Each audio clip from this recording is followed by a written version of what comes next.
Welcome back, Cubs. Direwolf here. And today we're going to be talking about CNN, the First Amendment, and boobs. Recently there was a segment on CNN that was hosted by Brooke Baldwin that ended abruptly with the CNN host condemning her guest and apologizing to the audience. And this isn't the first time that Brooke has been triggered by a word. She previously cut off a liberal commentator who used the N-word live on television in the context of quoting a supporter of Trump who used the same word. In both cases, she is visually shaken, confused, and abruptly ends the segment and apologizes to the audience for the horrible word they had to hear. So what word was so terrible that it was on par with the N-word in Brooke Baldwin's opinion? Of course, it was boobs. Because what's more offensive than boobs? In fact, it's so offensive, I think we might have to start calling it the B word, just to make sure we don't inadvertently trigger any CNN employees. Before I show you guys the clip, I want to give you guys a little bit of context about what they were talking about, because this whole controversy about the B word is covering up a much more important story. Miss Baldwin was hosting a panel discussion between ESPN magazine writer Keith Reed and sports radio host Clay Travis. They were supposed to be discussing the ESPN anchor Jemele Hill, whom the White House had called to be fired for labeling President Donald Trump a white supremacist. Miss Hill's supporters say that she should not be sacked for exercising her free speech enshrined in the U.S. Constitution's First Amendment. Others, such as Mr. Travis, believe it would be hypocritical for ESPN to do nothing, given that some of ESPN's staff have already been disciplined for saying the wrong things.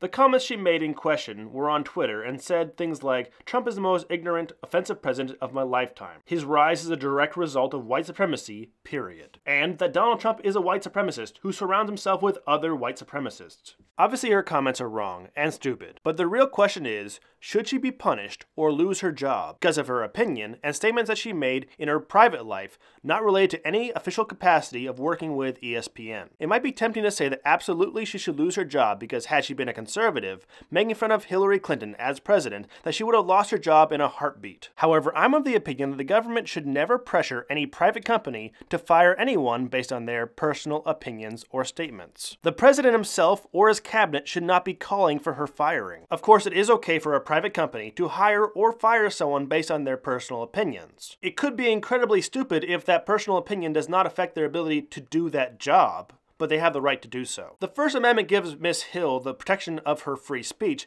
however it doesn't protect her from the consequence of the fans complaining to ESPN that they don't like what she said, or not watching ESPN because of what she said. So this was the topic they were discussing when the boob incident happened. Sorry, I mean B-word incident happened.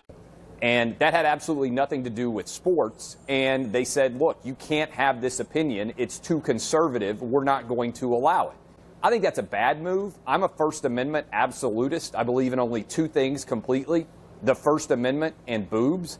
And so once they made the decision that they were not going to allow a conservative, non-sports related commentary, they couldn't do it. This is priceless. Look how triggered Miss Baldwin is. How dare someone use the B word, say boobs, on her show? Hold on. I just want to make sure I heard you correctly as a woman anchoring the show. What, because you're a woman anchoring this show, you have no sense of humor? Boobs are not an offensive word, nor are they taboo. Most people like breasts, okay? And just because he likes boobs, he is not devaluing women or you. Boobs are awesome is damn near a universal truth. Look at this guy. He knows what I'm talking about. Even though in a few moments he's gonna pretend like he's super horrified someone dared to say it. Did you say, what did you just say? You believe in the First Amendment and BWOBS? The word is so horrible, she has to spell it out rather than say it. That's hilarious. Boobs. Two things that have only never let me down in this entire country's history, the First Amendment and boobs. So those are the only two things I believe in absolutely in the country. And so I don't think Jemele Hill should be fired, but I do think straight up that once you make the decision that you are going to let Kurt Schilling go, that you have to also make the decision that you're going to let Jemele Hill go. I think that's a bad decision. I think ESPN has made bad decisions that have led to 13 million subscribers bailing on the network. They've made bad decisions that have led to ratings collapsing. Jemele Hill's television show is collapsing. Ratings were down 20% last week over last year. I think that's why she's angry. I think that's why she went after Donald Trump. She's begging for ESPN to fire her so she can work somewhere else. Kudos to Clay Travis for dropping that boob bomb, triggering both the other two people on CNN, and then moving on with the discussion like nothing happened. Look at these two. Clay stayed cool, calm, collected, and made a decent argument. He said that if ESPN's gonna fire conservative hosts for being too conservative and being controversial, then they should do the same thing for a liberal host being too liberal and too controversial like Jamel. However, we know that's not going to happen. They shouldn't be forced to fire anyone, and we know they're not going to fire a liberal because ESPN is extremely liberal. But look at the other two. They haven't listened to a single word he said after he said boob. So they're not going to respond to a single part of his argument. Instead, they're going to feign being horrified that he used the word boob in current year. Okay. Keith, what do you think? Listen, I'm astonished at almost everything I just heard. One of the things that, and Jamel's a personal friend, not just a colleague, but a personal friend.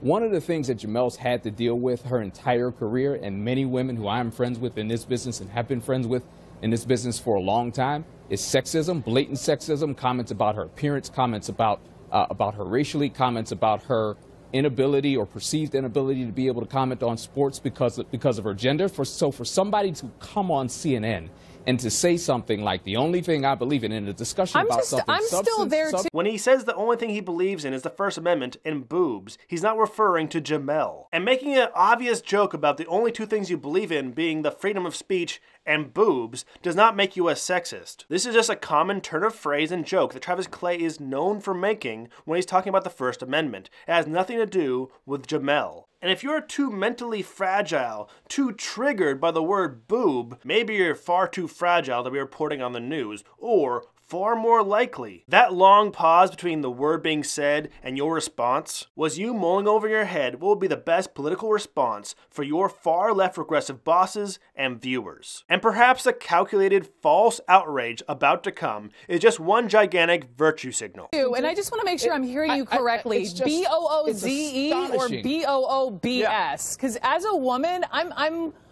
As in boobs. I believe completely in the First Amendment and in boobs. Those are the only two things I believe 100% in this country. And by the way, Jamel has absolutely nothing to do with her background at all. Did you notice that? He went straight to that. Yeah, you're absolutely right. I did go straight to that why would you even say that live on national television and with a female host? I say it live on the radio all the time because it's true and that's what I do. Alright, Miss Baldwin, sure, making a joke about boobs isn't very professional for a live news broadcast, though it is hilarious. But Miss Baldwin, I want to point out that you invited a professional radio entertainer onto your show and he made a joke, which is what professional radio entertainers do. That's like inviting a magician to your private party and then being totally surprised and outraged when he does a magic trick. For you to have invited him onto your show, you must have at least been aware of his radio show and the fact that he makes the same joke all the time. You weren't outraged every time before. Why are you outraged now? Furthermore, Miss Baldwin, you have no problem showing your assets off on television because you know that men like boobs. You are very aware that if you look attractive, it will help you in your line of work. And I find it very double-minded that CNN reports very positively on the slut walk, with women walking around with their breasts hanging out, or barely closed, and this is seen as being liberating and destigmatizing. So women can flaunt breasts, but men can't talk about them? And your over-the-top reaction is even more baffling when paired with some of the discussions your own network has had about taboo words. Well, let's talk in general about what a taboo word is, okay? So it's a word that's been socially prohibited, and it tends to be prohibited both individually and institutionally. It's policed by authorities who literally punish people who use it, like we're seeing with Paula Deen, and maybe even in the courtroom, with the Zimmerman courtroom. So the taboo words are out there, but the thing that helps them retain their power, Don, is their non-usage. So the more they become taboo, the more they keep their power, and we get even more nervous about using them. Of course, now we're seeing a word, specifically the N-word, that is having different contextual uses. Different populations are using it in different ways. It may not have anger. So behavioralists are having, or people who research this, are having a hard time determining harm by the usage, and that's the main thing. Can we determine harm? Even some in the regressive left's fake news network recognize that context matters, intent matters, even in the extreme of the N-word, and surely with words as benign as boob. I think we hurt ourselves as a community, as a country, as a group of people really trying to improve the racial circumstances in this nation by running from these words, by censoring these words, and by simply throwing people away as soon as they use them. So if your network says that you shouldn't censor the N-word and you shouldn't throw someone away just because they use the N-word, it doesn't automatically mean that they are a racist. Then why, Miss Baldwin, did you mute the mic of Travis Clay and throw him away by throwing him off of the show? Because he dared to speak a word that you didn't like, that wasn't even in the league of the N-word or any other derogatory term. The real tragedy here isn't that someone used the B-word on your show. The real tragedy is that you were so mentally weak, so highly emotional, that you let the B-word derail your conversation about a very real issue. Whether or not it's because you are oversensitive or is because you are being oversensitive on behalf of your audience. Either way, because the way you handled this situation, you wasted a segment and missed an opportunity to talk about a very important issue of free speech. If you didn't like him using the B word, you could have mocked him for being immature and then moved on. Or you could have done what most people would have done and laugh at the joke and then talk about the actual issues. And the final kicker for this story is when CNN printed Miss Baldwin's response to the event, in which she describes the conversation and how horrified she was, and then says that Travis Clay should never have been invited in the first place. And then she said that she could not believe in 2017 that a grown man would come onto her show and say the word boob. Well, Miss Baldwin, I hate to break it to you, but there is one thing that hasn't changed from year 1 to year 2017. In current year, men still love boobs. Direwolf out.